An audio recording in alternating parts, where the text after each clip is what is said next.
Authority flows from one source: God. His law, perfect and just, was entrusted to Jesus Christ, who alone judged without error. Man, fallen and limited, can only judge property and fictions, not souls. Yet, in defiance, elites built a counterfeit system of law by enclosing the people into administrative fictions. Through registration, trusts, and mortgages of estates, the sovereign people were reduced to chattel property under management. What was promised as liberty has been inverted into a neo-feudal scheme of debt slavery. This is the hidden machinery of administration. In this republic, sovereignty rests with the people. Article 1, Section 14 of the 1848 Wisconsin Constitution states, "Titles are allodial, feudal tenures are prohibited, and every state entered the Union on equal footing." The Supreme Court in Chisholm versus Georgia, 1793, recognized the people as the true sovereigns, with government as their creation, not their master. Property rights flow from sovereignty, for all rights are bound to property. The people, as creators, stood above the government they ordained, but sovereignty was quietly undermined. After the Civil War, the 14th Amendment created a new federal class of citizen. Unlike the sovereign people, this federal citizen was a creature of the federal corporation, offered privileges, immunities, and protections, but bound as a ward under administration. It was subject to parens patriae, the state as parent, treating citizens as incapable children, public chattel to be borrowed against. At the same moment, states began registering births. To register, from the Latin regnatum, to be governed, meant transferring controlling interest of the estate from the living man or woman to the state. The birth certificate became the title to the estate, splitting ownership. The individual was rendered trustee of his own estate, while the state held superior interest. What had been a freeholder's sovereignty was converted into a managed persona under administration. In 1933, the estates of 14th Amendment citizens were mortgaged as surety for the issuance of debt securities, now circulating as currency. This act created a vast public trust, allowing administrative agencies to govern property under administration, which now included the federal citizen itself. By redefining men and women as trustees of fictional estates, the state can judge property and paper, not souls, maintaining the appearance of lawful process while usurping sovereignty. God alone grants authority to make law. Christ alone upheld it perfectly. All else is administration, a fiction of control. Search burn the corporate fiction on YouTube, Rumble, Facebook, and X. Authority flows from one source.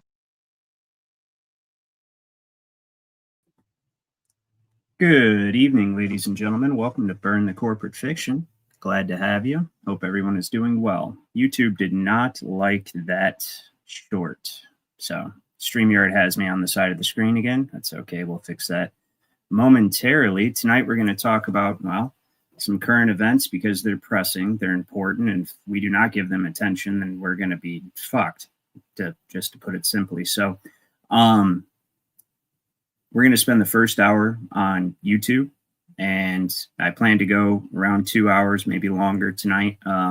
But we're going to spend the first hour on YouTube, and then we're going to bounce over to the uncensored platform Rumble, though it isn't alt-right. Well, we're not going to get into that right now because I want its algorithms to promote the show. So, but at least we can say whatever we want over there. So we're going to bounce over there after an hour, and we're going to get into the nitty gritty of this Gideon and well, pretty much everything that it's connected to. It's connected to the client list. It's the ultimate advancement of the promised software that was rolled out in the late 80s, early 90s, that some reporters were unalived, and it gets quite deep. It's all interconnected. And of course, Trump is right in the middle of it, just right smack dab in the middle of it as the central piece. It's almost like they kept him out of the limelight and out of the arena of scandals, intending to use him as like this golden boy here in the final 10 yards to the end zone of their New World Order digital control matrix that they are implementing. But before we get into that, let me say hi to the few of you that are here already. We have the True Few and Pat. Here I am. Good to see you guys. AB Normal. Good to see you. Core Endurance. I hope you caught that episode I did on the Private Express Trust Corps. I think that's a workaround for foreign-born Americans. You know, if you moved here and you have no choice but to naturalize under the 14th Amendment, I think it's an excellent workaround. LJ, good to see you. He says the AI's turning the frogs gay. It's funny. Dirty Ketchup, good to see you. John O'Faz. Let's see here. Did I miss him? And Sergeant Frog Dog. Good to see you guys. And then backstage, I have my father, Sovereign Soul, Unchained Mind. How you doing? How are you doing tonight, Dad? Let me fix this damn thing. There we go. Now we are central on the screen. We're fantabulous tonight. Excellent.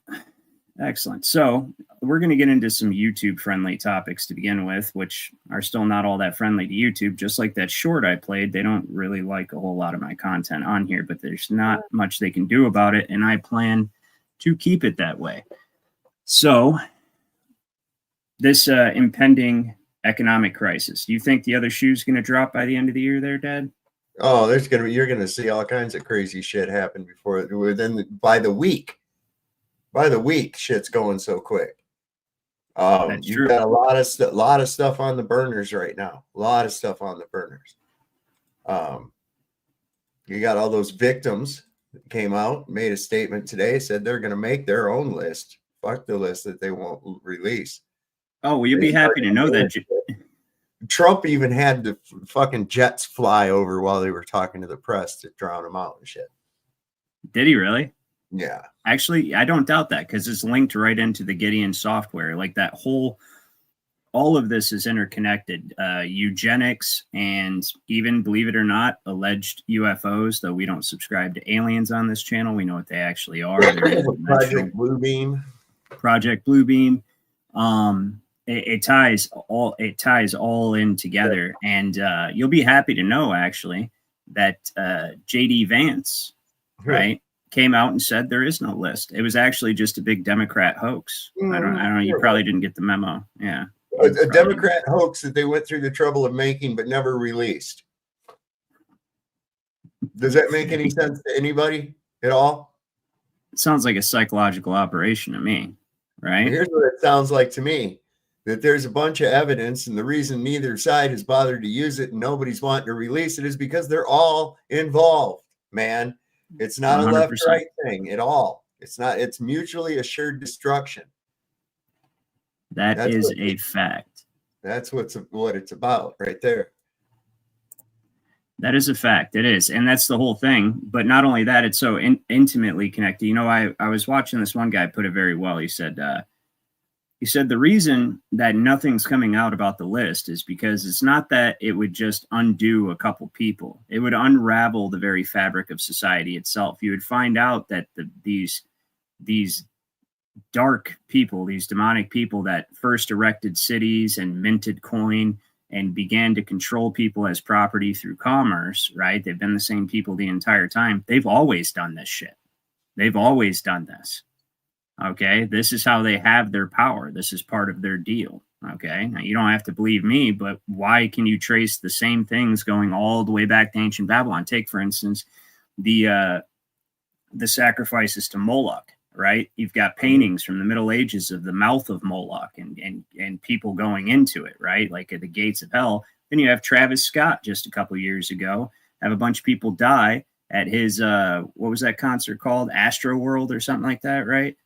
Astro World concert or whatever. Forgive me if I got it wrong. But it was set up like it was Travis Scott's head was the entryway, and it was just like the mouth of Moloch. It was exactly like the mouth. It's the same people doing the same things, right? And so if Travis Scott. Wait, what? Yeah, it's a good point. So it's, you know, and if the list came out, what would happen is not even just which I say fuck it, because where they're taking society is not someplace I was going to say. Society needs to fucking unravel. Right. This shit is, I mean, it really does, man. People need to start standing up. Those of you with the good and the light need to stand up. You got to really stand back and look at it. What a world of deceit we actually live in. how much you're being deceived about so much.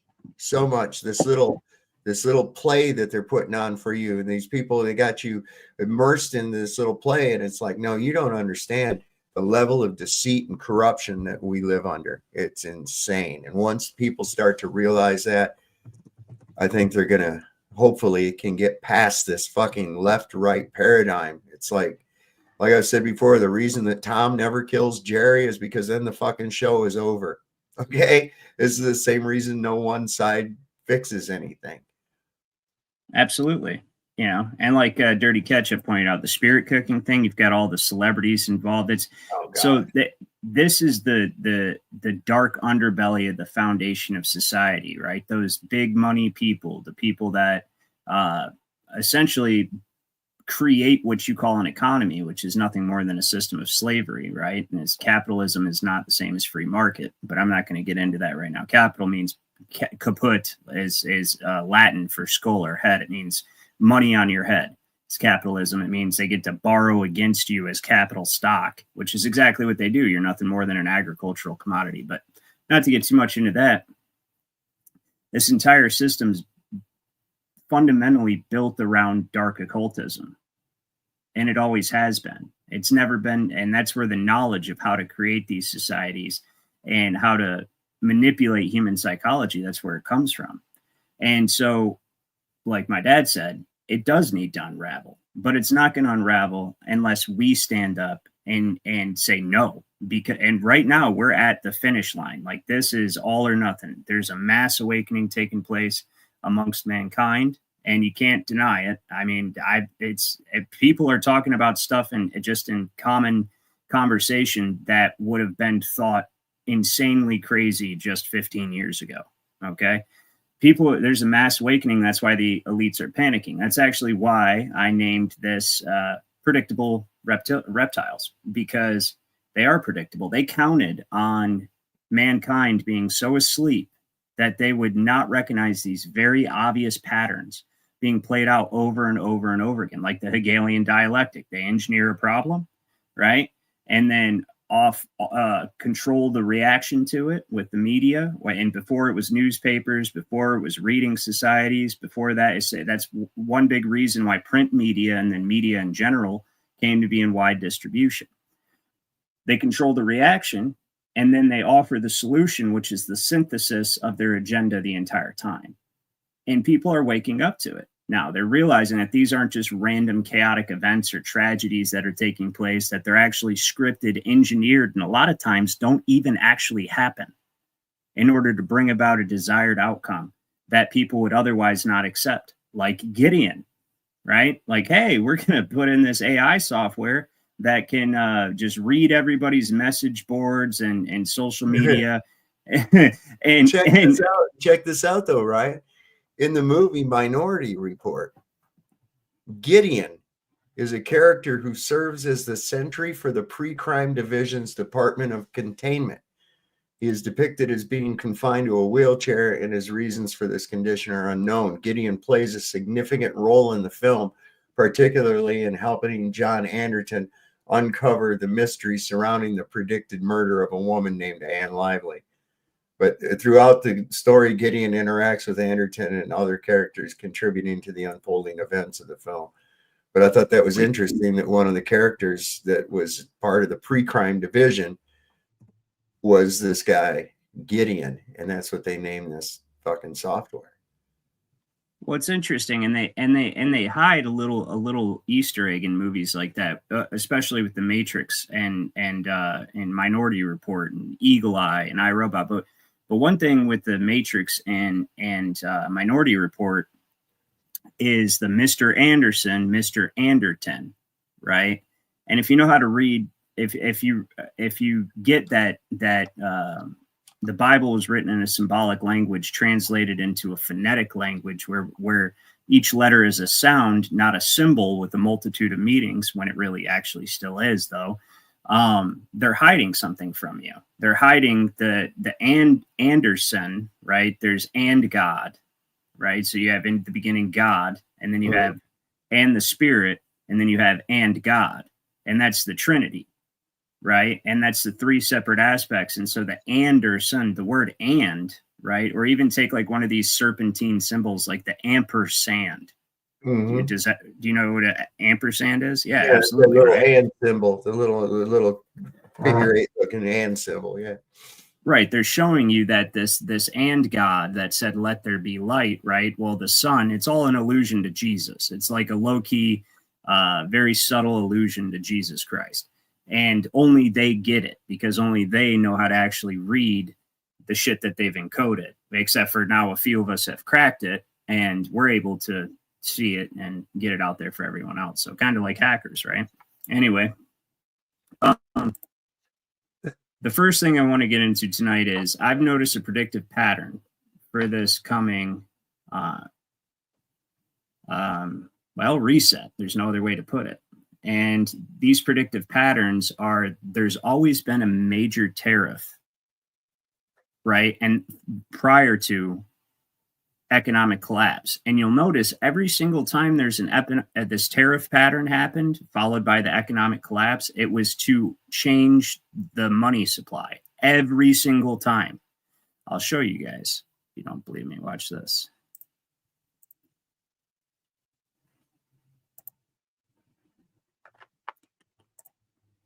Let's get off this. So you have these tariffs in 1837, the Panic of 1837, right? Well, this is when Andrew Johnson was president, okay? And there was a decline in cotton prices, speculative lending practices, tariffs, and there was a financial crisis in Britain, which also led to, but the real reason, if you know history, is because Andrew Jackson was killing the bank. That's exactly what was going on. He was killing the bank. He was removing the bank out of, and I don't think any of these bastards actually were for us the entire time. I think this has all been just one big problem, reaction, solution. I used to like Andrew Jackson from what I knew of him and his attitude towards the banks, but now I even question if that wasn't just a Hegelian dialectic in itself. They crashed the economy, caused mass unemployment, and then Andrew Jackson issues a new currency, the specie circular. Okay. Now, more importantly, the second time that this happened was in 1893, and it's the result of the Silver Act, right? And what did this lead to? Runs on the banks, okay? Runs on the banks. So we'll take a look at this. It says it was the most severe economic depression in U.S. history preceding the Great Depression, right? A dramatic rise in unemployment, and it says the crisis began with the Philadelphia and Reading Railroad going bankrupt, right? But the U.S. government's attempts to purchase large amounts of silver to support the mining industry. See, what the Silver Act did was it price fixed silver, which was necessary for them to create fiat currency, because if silver was the staple currency for pretty much everybody that had real money, right? And so in order for other people in other nations who knew about economics a lot better to not get suspicious about how this, money was just being printed out of thin air, they fixed the price of silver, and it's been fixed ever since. But more importantly, what this led to was business failures, unemployment, and runs on the bank primarily, okay? This led to runs on the bank. That continued all the way through the first decade in the 1900s, which, guess what, led to the creation of what, Dad? The Federal Reserve, 1913. Sorry, I right? have a mouth full of cookies. Yeah, I know. I seen you chewing. When I looked down, I was like, okay, I'll just take over from it. But the Federal Reserve, and the excuse they used to sell it to the public, though the public wasn't even really sold on it, was this is going to stabilize the economy and stop people from making runs on the bank. You know what else would stop people from making runs on the bank? Ending fractional reserve currency. That would have done it. They could run on the bank then, and the bank's going to be fine because it wasn't being a cheating small hat fucking large nosed piece of shit organization. Coin clipping. You forgot coin clipping. There's coin clipping. Yeah, I did forget about that. Yeah, coin clipping.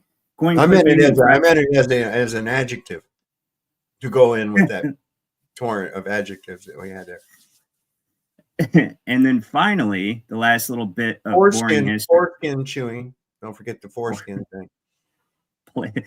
plated foreskins, right, as currency. The Tariff Act of 1930, right, was the one at the Great Depression, and so it was sold as a way to protect farmers because there was so much, there were so many imports of agriculture coming from European farmers that it was supposedly driving down the price of American farmers' products, which of course is always intentional. See, these wealthy people, they look at economics as levers that they can pull in order to engineer society. You know, so if they can financially fund English farmers to be able to sell their, you know, giving them incentives to sell their, or European farmers to sell their products super cheap into America so that the American farmers start struggling, they've engineered that crisis. That's how they do it. They do it that way every time. Just like BlackRock. Let's take this, what's it called? Cracker Barrel situation that is going on where they rebranded. They've lost almost $1 billion from rebranding because people are boycotting them.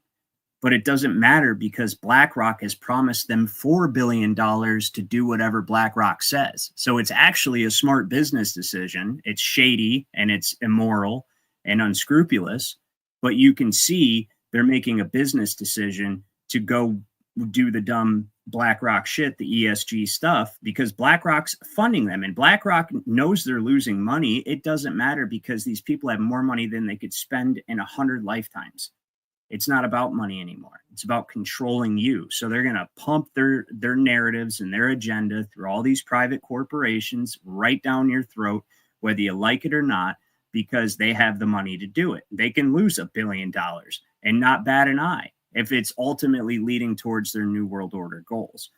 Which leads me to my next point in question. I want to have this discussion. These tariffs that are going on, which he just implemented, just a complete tariff across the board. They had a thing in place where if a product was under $800, they wouldn't impose the tariffs on it. Okay. Now they're imposing the same tariffs on all products. Even my wife said she's part of this guinea pig group on Facebook, and the lady basically imports or exports guinea pigs into the United States from wherever she's at. And she said, hey, I'm not going to be able to do this anymore because I can't afford the tariffs. We are about to see an unprecedented sharp rise in price of everything, right? And mass unemployment. Like you've never even thought you'd see in this lifetime. And now why? Why are we about to see this? Well, it's not, see, he's doing it under the guise of saying, hey, we're making America great again. We need to bring manufacturing back into the country. And, you know, it's a necessary growing pain. That's what Trump's saying. Normally, that could possibly be true. I mean, if that was accompanied by get rid of the Federal Reserve and the IRS and the bar associations and stop the AI governance planning and all of that shit, right? So what he says can kind of make sense to conservative-minded people who aren't looking at the big picture, because it would make sense from a very narrow economic point of view as a growing pain, but it's not designed to do that, and it never has been. Just like the last 2 times that it's been done, or 3 times that it's been done, it's been used to create a major change in the economy of the country and society as a whole. So how do you think they're going to get people to go with the digital IDs, the real ID, when they make it digital, with as many people that are refusing to do it right now, right? How do you think they're going to get people to go along with Gideon, right? Or you're not going to have a choice. Right. You're already part of it. If you're on Facebook, if you've got text messaging, if you've got a cell phone, if you have anything, if you're in the system anywhere, you're already part of Gideon. No, what I'm saying is this, right? That's true to a degree, but all of the digital ID and then making that a part of your biology, in order to get people to go along with that, it's just like when they introduced the Social Security number. People knew what that was. A lot of old people that I've met in my life, and I'm old enough to have met people that lived through the Great Depression. You know, obviously, so is my dad, being my dad, and a lot of you are. They would hide their money in their mattresses instead of and taking them to the banks, because they knew the banks caused it. They knew what happened. They knew why that whole situation happened. But here's the thing. They still all became United States citizens, didn't they? Under the 14th Amendment, and adopted a Social Security number. You know why? Because they created such a horrible economic hardship in this republic that people did not have a choice. It was feed your family, right? And take this mark or die. That's what they're about to try again. That's why you see this whole tariff thing happening right on schedule, right on cue. Everybody's in on it. Trump's buddies with Epstein, Epstein's buddies with Palantir, Palantir's buddies with JD Vance. It's all one big fucking club. They're all buddies with Obama and Bush, and all they do is they keep taking turns, one leg, left leg, right leg, left leg, right leg, kicking you square in the balls or ovaries, respectively, depending on which gender you are. And that's what's happening, right? But don't worry, trust the plan, okay? The white hats are coming to save us with Gideon and digital ID and preemptive AI COOF 19 analysis and all of that. But I guarantee you, if I was a betting man, I would bet that it's going to happen at the end of this year. 2025 has always been their goal. 2025 has been the deadline for many of their dates prior to the Agenda 2030, master the human domain by 2025, right? Master the weather by 2025. This is it. And I'm not trying to put a bunch of fear out there or nothing like that. I'm saying if you prepare for it and put whatever extra money you have intelligently into something that's not subject to speculation and is inherently valuable, like gold, silver, or more importantly, ammunition, just throwing that out there, right? You're going to be fine. Because I'm telling you guys, that's exactly the plan. Right as they're implementing Gideon and all this stuff, there's going to be, and then of course Trump's going to declare a state of emergency when the economic crisis happens, right? And then he's going to institute martial law to a certain degree, and Gideon's already in place to stamp out dissent. So channels like this are going to have to go underground. Well, he's already announced he's got troops he's sending to Chicago and Baltimore.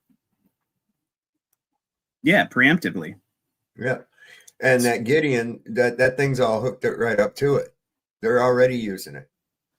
That guy after the tranny shooting that took place, that guy come on there and said that if he'd implemented it a week before, that this would have never happened. Yeah, like I said, Melania Trump, she just came out, and we're not going to get into it a whole lot before we hop over to Rumble, but we'll get into it a little bit because why not? So Melania Trump, I remember where I put it. You know, Trump's mentor was a gay blackmailer. No, I did not know that. Yeah, what was that guy's name? Let me see here. Oh, you're talking about, no, I'm thinking of Epstein's mentor, which was Les Wexner, who's, of course, buddies with Trump, though. What was that guy's name? Roy Cohn. I've never heard of him. He's a gay Jewish blackmail artist.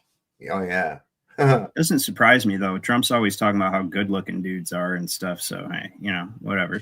He comes out on stage to a gay groomer anthem. Think about that song, YMCA. What do you think that's about? Why do you think they want to encourage young boys to go to a place with only other men and boys? Austin Murphy, yeah. You read that. I'm not going to say it on YouTube. We're going to go to Rumble soon, so I hope you have a Rumble account, Austin. Everybody, the link is in the description. We're going to really let loose over there. But this is what Melania had to say. The tragic mass killing in Minnesota illuminates the need for preemptive intervention, pre-crime, in identifying potential school shooters. You see why they needed the Patriot Act now, guys? Yep. This has all been scripted, buddy. Scripted. They would never be able to have any kind of infrastructure for investigating people or even, well, so, okay, how's this work? So you can investigate people if you suspect them of a crime, right? You can request to see things and, hey, present this because we suspect you of a crime. Here's our probable cause. Here's our evidence for probable cause. We think you did this, and so we're investigating you. You need to come talk to us, right? But this isn't even a crime. If you say something anti-Semitic, or if you say something that the system or the establishment doesn't like, depending on what the narrative happens to be at the time, they're going to be able to come and investigate you. And you better believe they're going to try to push this further and further until they can literally detain you, interrogate you, and do all sorts of shit without due process. And they without already got that. They already got that with the NDAA and the rest of that shit that they put in under Obama. They've been stacking it, doing the totalitarian tiptoe right for this moment. Right, except for the last 6 years, they've been doing the totalitarian sprint. Yeah, they've been really beefing it up. Yeah. And so early warning signs are often evident, with many individuals exhibiting concerning behaviors and making violent threats online prior to their actions. Okay. So the threats is a real fine line, right? Because a threat could be construed as a form of assault. Like, you can't. So here's the thing. If somebody comes up to you and says, hey, I'm going to unalive you and your family, and you think they mean it, then you're within your rights to take preemptive action, right? So that's where the fine line. But if it's said, that's contextual, right, with threats. But I guarantee you it's not just going to be threats. And it says, to prevent future tragedies, it's crucial we look into behavioral threat assessments across every level of society, or all levels of society, beginning in our homes, extending through school districts, beginning in our homes. So yeah, they want this technology to just be able to watch you in your house, which it is. Obviously, you'd be a fool to think it's not. But they want to openly be able to enforce the information that they gather from this thing being in your home. So if you have an Alexa or you have any type of home device like that, you should chuck that thing right into a river or the nearest dumpster. So it says, being aware of these warning signs and acting quickly can save lives and make American communities safer. But what are you going to do to somebody if they don't commit a crime? That's my question. Right? Are you going to change the definition? Well, you can't change the definition of crime, but are you going to change what you consider to be a crime under your commercial system? It's insane, dude. And they've already been set. Go ahead. People are easily led into this, because I had to I made the dude I work with, man, I made him have to stop and think. And I says, I don't know, man, sending these troops in like that. And he goes, well, do you think, don't you agree that the crime is out of control? And I says, yeah, it probably is. It might be. And he says, well, don't you think something should be done about it? And I said, well, absolutely. But you have to do it within the confines of the Constitution. Okay. I says, there's posse comitatus. You're not allowed to send your army, your armed forces in as a police force. But see, it's not legal. And I says, now, yes, something needs to be done, but it doesn't mean that you just do anyway. Look, I can take the crime rate of Chicago right down to 0, nuke the fucking place, right? But that's not a solution either, is it? See, there's several ways. Just because you say, oh, I can cure your headache, I'll just cut off your head. No, there's a proper way to take care of it. Why would military be any more effective than police? Police are only reactive. They're not proactive. And in order to make the police proactive, like they're doing the military, they have to be able to go against your constitutional rights and just stop you and check your papers and fucking detain you for questioning for no reason and shit like that. Well, they'd love nothing more. That's the whole purpose. And as you said so aptly, which is absolutely true, it's what I tell people all the time, do not accept benefits. There's no such thing as a free lunch, and benefits always indenture you, right? When somebody gives you something, it's not without its strings attached. Yeah, there's no such thing as a gift. In fact, the Nordic rune, right, the runic alphabet, Gabo, means gift, and it's an X, it's a cross.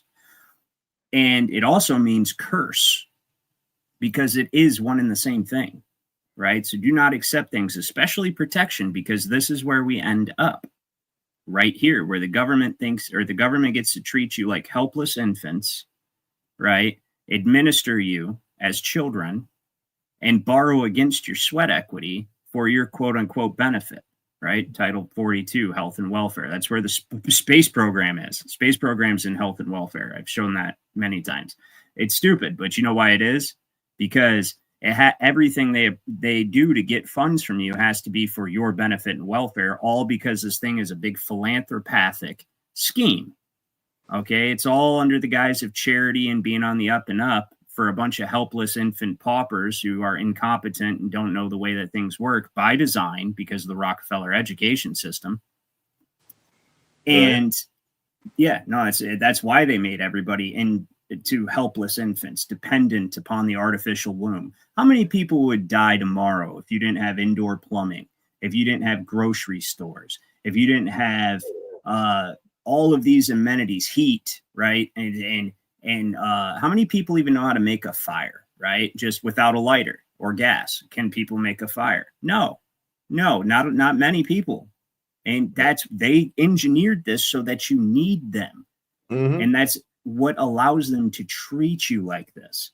That's what allows them to put on your seatbelt, little infant. Don't you smoke that weed, little infant. Don't you drink that beer, little infant. Not in public. No.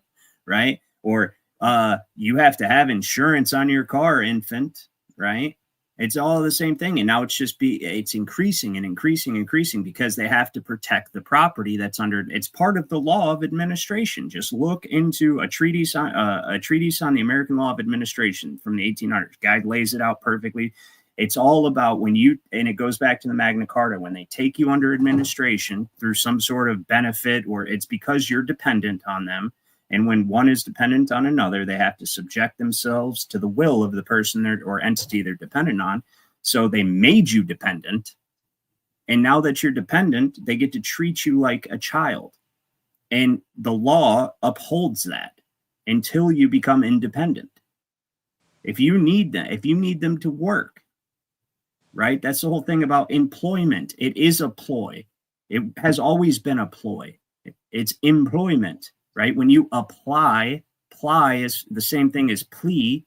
It's to beg. When you apply for a job, you're begging. And then they give you employment. They make you part of their scheme. Okay? And when they employ you, this whole thing was done. So in England, between the 16 and 1800s, they started cordoning off all the wilderness and all the farmlands and everything and pushing people off of it. And this created a mass epidemic of homelessness and pauperism, which the church was more than happy to take over with the Settlement Acts and the Poor Laws, where they then took these infants or these paupers under administration and put them to work in workhouses and gave them a snippet of their productive value as a benefit. Okay. But the real reason was because these titans of industry that were being developed as a result of the Virginia Company, the East India Trading Company, the Hudson Bay Company, all these corporations that sprang up in the 1600s, they were bringing back all these goods from their conquered lands, from their colonization exploits, and they needed to manufacture these resources into consumer goods. So they needed labor. So that's why they took everybody off the land and pushed them into the cities, and then made them subject to the government through dependency. I'm telling you, this has all been a plan long staged out for a long, long time. But how you doing tonight, Cubby? Good to have you, man. Good. Yeah, good to see you guys. Yeah, and not only that, they keep making everything more expensive to make you more dependable. It doesn't matter what it is, housing, goods, food, whatever. Everything, nothing's reversing. Nothing's going backwards. Everything's just getting more expensive. Absolutely. So with the average weekly pay in the 1970s, you could buy an ounce of gold. So think about that. What's an ounce of gold up to now? I haven't looked in a while, but it's close to 3,000, I think. Yeah, I was thinking like 3,600, but I haven't looked in a while either. But yeah, probably close to that. Yeah. So the minimum wage in the 1970s was the equivalent of making $3,000 a week now. Okay. Because that's what fiat currency does. That's what fractional reserve banking does. Right. And especially as the value diminishes as time goes on, right? As we've been in under this debt scheme longer and longer and longer. So this I think the minimum wage in Iowa is still somewhere around $7 an hour. It's like, who could live on that? in Yeah, this for the day and age. longest time. For the longest time, it was 7.45 up here. Yeah, that's crazy. I still think it's only like $9 or $10. Yeah. I mean, they keep raising it, and like Illinois, I think is $15 an hour, but it's like I said, everything's getting more expensive. It's like with each time that they kind of give you a little something, you know, they just take away by raising everything else. Pat says it's 7:25 in Kentucky, but LJ's took a shot at you just now. So he said, couldn't tell if it was Sav or the Mustache Man. That's right. I may be a reincarnation. You never know. It's very possible. That's funny. All right, Grouch has to go for a jog, so we'll see you in a little bit, man. Good to have you. Sergeant Frog Dog, this is exactly the point. So glad I work for myself. That's the point of it, is because while you're dependent upon them for employment, and that's not really the point of tonight's show, but I've said this ad nauseum on this channel because it is the fundamental principle of administration, how you come under administration. It's by making you dependent on them. So say you work for a factory, and in your factory, you bolt some piece of equipment down to a pan. And that's all you do repetitively, day in and day out. And they pay you okay. They pay you like $25 an hour. And all you do is bolt this piece of equipment down to a pan. If that company goes under, what other skills do you have? You've done it your whole life since you're 18, right? And you've got 10 years seniority in the company and all that stuff. What other skills do you have? If that company went under, are you going to start a business bolting this piece of equipment to a pan? Be like, hey, if you've got this specific piece of equipment in this pan, I know how to fucking bolt that down, right? No. Or say even worse than that. Outside, say all you've ever done is cashier, or you're a server, or you do. That's why trades, that's why they try to dog on trade so much, but it's called a trade because you can literally have nothing and trade your services for it. Yep. Everybody needs it. Everybody's gonna, you know what I mean? That's why you never stop acquiring knowledge and skills. My grandpa always said, learn how to do it yourself so you don't have to pay somebody else to do it for you. And I've always gone with that method. No matter what it is, I always am learning new things, no matter what it was. I may not be the best at everything, but I know a little bit about a lot of things. It's true. A little bit about everything. That's the way to do it. Hell yeah. It is. Yeah, you should know. Hey, if you need something fixed around your house and you've never tried it before or anything, YouTube the shit. Just try it. Best to practice on your own house, right? Best. Yeah, why not? I mean, even if it's sewing a button on your clothes or something, the smallest of things, no matter what it is, just be able to do it yourself. At least try it, Dependency creates bondage. Exactly. And when you're dependent on the grocer for food because you don't know how to hunt, right? And the grocer happens to be a multi-billion-dollar corporation that's controlled by a small group of people, all the grocers, because everything's controlled by BlackRock, right? And if you don't know how to find fresh water, so you're dependent on, or if you're dependent upon electricity and heat, so you're dependent on the utility companies. You couldn't live without them, right? There you go. They got you by the short and curlies again, right? It's so codependency creates, and now someone can't learn to do everything that needs to be done to maintain the type of lifestyle that we have, and that's kind of the point, right? So I seen this video one time. You guys have probably seen it too, where this guy's going around and he's selling this fancy little like dishwashing type machine when they first came out. And these like hardcore cowboy type dudes come up and they go, what you got there? And it's like, hey, this does all your dishes for you. And you don't have to. He says, why would I want to buy that? I can do my dishes. I don't need that. And then what? Am I going to go into debt to get that? Yeah. Right? No. But that's how they get you. And that's why everything's convenient. Everything's fast. Convenience. Yep. Everything's now. So that people just get programmed that way. And government's the one who facilitates this entire artificial womb that keeps you nice, safe, cozy, and warm, but enslaved. I'll take dangerous freedom over safe slavery any day. Yeah. Instant gratification. It's sweeping. People want it to have it right now at the tip of their hands all the time. Yeah, and listen, they're getting more and more entitled as time goes on, because it's like they expect it, like it's owed. Yeah, like shit's owed to them or something. And it's like, no. And that was another thing I was saying about that. Anything you receive from the government, was stolen from someone else. Yeah, the government doesn't have anything of its own.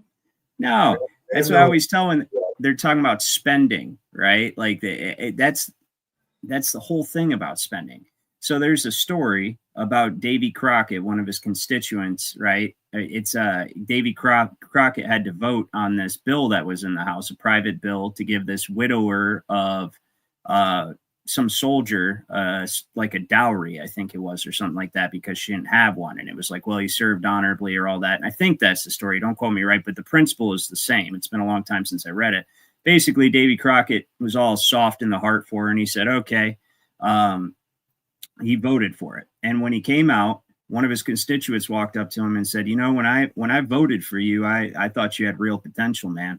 He said, but turns out you're just like, you're just a politician. He says, what makes you think that you have the right to give that woman my money?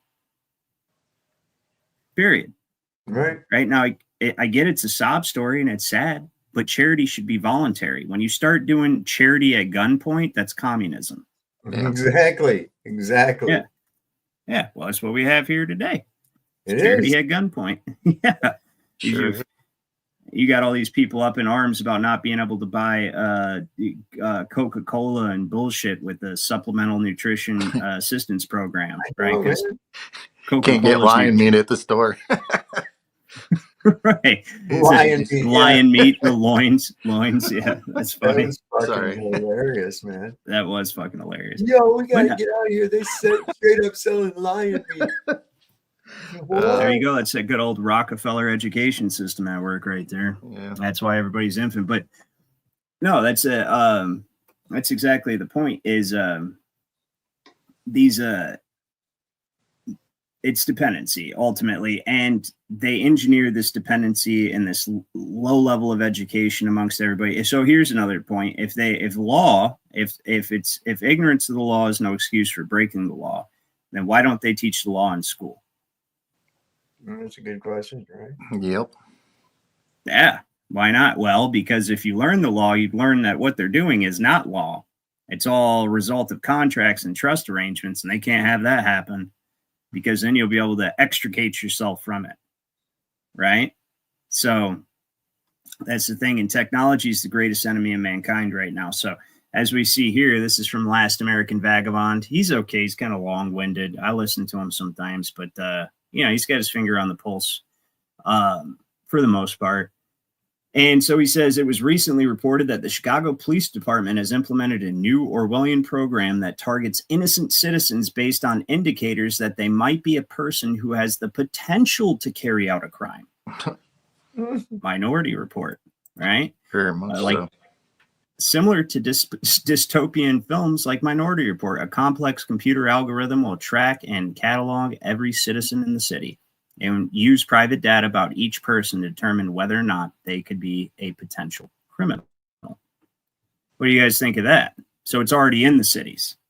They're already doing it over in UK, right? Aren't they arresting people for stuff? God, yeah. Yeah. Like 30 people a day just for hanging their own nation's flag out the window. Can you imagine that? Like that in itself is a cucked out activity to begin with, right? Coming to a country near you is all I'd say. That'd be like, so go ahead. When they say we're going to start doing something, they're already fucking doing it. Pretty much. That's just how that works. When people learn what flags actually are, and what these flags particularly that people celebrate in patriotic fashion are, they'll learn that hanging a flag outside of your window as protest is like wearing your wife's boyfriend's name on the back of your shirt. Right. Yeah, that's what it is. Right. It's all the East India Trading Company anyway. The very first corporation. Well, no, the Catholic Church was the very first corporation. Let me get that straight. But then out of that concept, you have all these colonizing companies that came out in the 1600s that are the predecessors of today's monopolizing corporations that have enslaved you. And you know why they choose the corporation? Do you know why they did this? Because a man only has one life to live, or woman, right? You only have one life to live. You can only acquire so much wealth and power and influence in one life. Okay. But a corporation doesn't have heirs, right? Because here's the thing, you can acquire all this stuff and then your son can be a total dipshit, or your daughter, and just blow it all. It's all gone. And you have no way of ensuring that that's not going to happen, right? Because you've got all the genetic pool of everyone that came before you in you, and there's no guarantee what traits are going to come out of there, right? So, right, it's true. And so there's no way to ensure that. But with a corporation, corporations don't have heirs. They have successors, okay?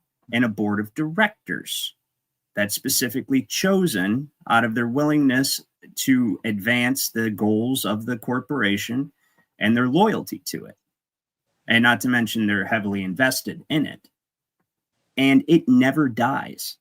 So as corporations can continue to buy up the entire fucking world, we're reminded of King Edward, the Longshanks, and his statue of Mortmain, where he stopped the church from owning property. He said, okay, listen, we're going to, because what was happening was everybody kept, people were Catholic. They kept dying. Well, it was just Christian at this point, and they kept dying, leaving all their property to the church. Well, the church doesn't die and leave its property to someone else. So what's eventually going to happen? Passed on. And it's not to the church. Church gets it. Yeah. The church is going to have everything in no time. Well, see, people seeing through that, more specifically King Edward, though we see him in Braveheart and he was kind of a dick. He had a brilliant legal mind, and he's seen what the church was doing. And he said, nope, no more of that shit, and issued the statutes of Mortmain. He said, yeah, we're not doing that no more. And so what did the church do? The church created trusts, which ultimately ended up becoming the companies, right? That are all spawned. This whole thing spawns from the church. The whole fucking thing spawns from the church. Every last bit of it, which, as we went through last time, the church is actually just the small hats. That's it. Mm-hmm. They're all small hats. Every single one of them. They even wear small hats in the fucking church. Yeah. You know what I mean? Mm-hmm. So, yeah. Anyway, let's see here. What other YouTube friendly things can I do for the next couple minutes? This is a good video. And then we're going to go over to Rumble. So if you guys, the link is in the description to the Rumble stream, and we're going to be heading over there so we don't have to censor ourselves anymore.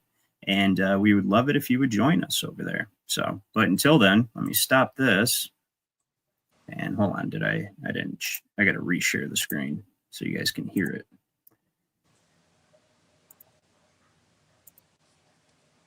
All right, this is pretty interesting. And this is exactly what I'm saying. This is why the Epstein list will never be released, because if it did, then the very fabric of society would unravel. Well, that's the problem. The victim said, fuck your list. We got a list and we're going to put it out.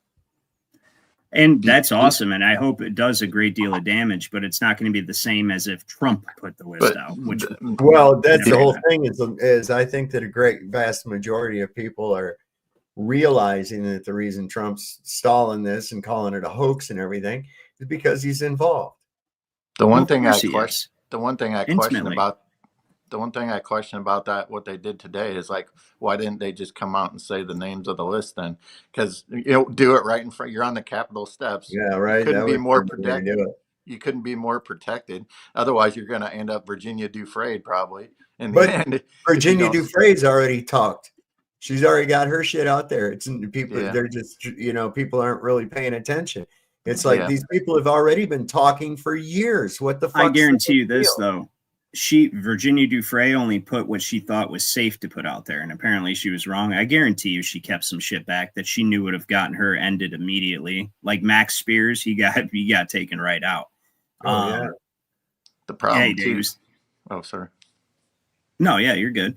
Yeah, go ahead. Go ahead. Yeah, go ahead. No, I'll wait. No, absolutely. Go ahead. I'm just all right. I was just gonna say that, like, this is the problem with it. Is it why they slow roll all these things? Because they think that after a while, people just either get desensitized or normalized and forget about it all. That's why they wait, all this time to finally come out and say all these crimes happen. They do it with everything.